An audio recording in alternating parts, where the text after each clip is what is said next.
Venezuela Iran नंतर अमेरिकेचं पुढचं टार्गेट असणारा देश आहे तो म्हणजे क्युबा. डोनाल्ड ट्रम्प यांनी हे स्पष्ट केलं की एकतर आम्ही आता क्युबाचा ताबा घेऊ किंवा क्युबाला स्वतंत्र करू. गेल्या 6 दशकापासून खरं तर अमेरिकेचं हे स्वप्न राहिलंय की क्युबामधली रिझ्यूम चेंज करावी किंवा तिथली सत्ता उलथवून टाकावी. कारण साम्यवादी विचारसरणीचं तिथं सरकार आहे आणि त्यांच्या या स्वप्नाच्या वाटेतला सगळ्यात मोठा काटा कोण होता तर ते होते फिडेल कॅस्ट्रो.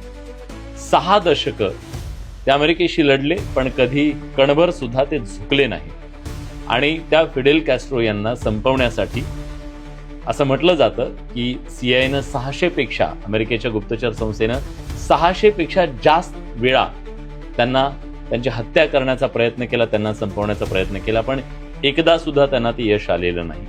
शिवाय त्यांची सत्ता उलथवण्याचा प्रयत्न केला पण त्यातही त्यांना कधी यश आलं नाही. पण अमेरिकेला आणि डोनाल्ड ट्रम्प यांना असं वाटतंय की हीच ती वेळ आहे जे 6 दशक आपल्याला कधी करता आलं नाही ते आता करता येऊ शकतं.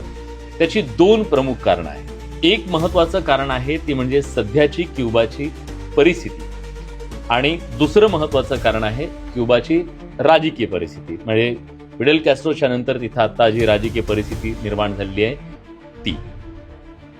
क्युबा सध्या अभूतपूर्व अशा ऊर्जा संकटात अडकलेला आहे. त्याचं कारण एकतर क्युबावर जे निर्बंध अमेरिकेने लावलेले आहेत ते, आणि दुसरं म्हणजे त्यांना आतापर्यंत मदत करणारे जे देश होते त्यातला सगळ्यात महत्वाचा होता व्हेनेझुएला.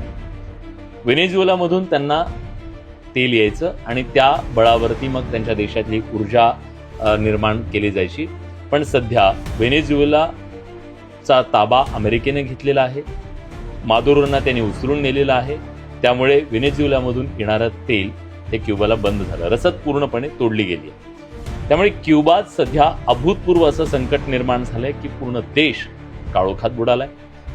दुसरं महत्वाचं म्हणजे हॉस्पिटलमधली परिस्थिती इतकी गंभीर आहे की विजेच्या अभावी अनेक सर्जरी या पुढे ढकलण्यात आलेल्या आहेत.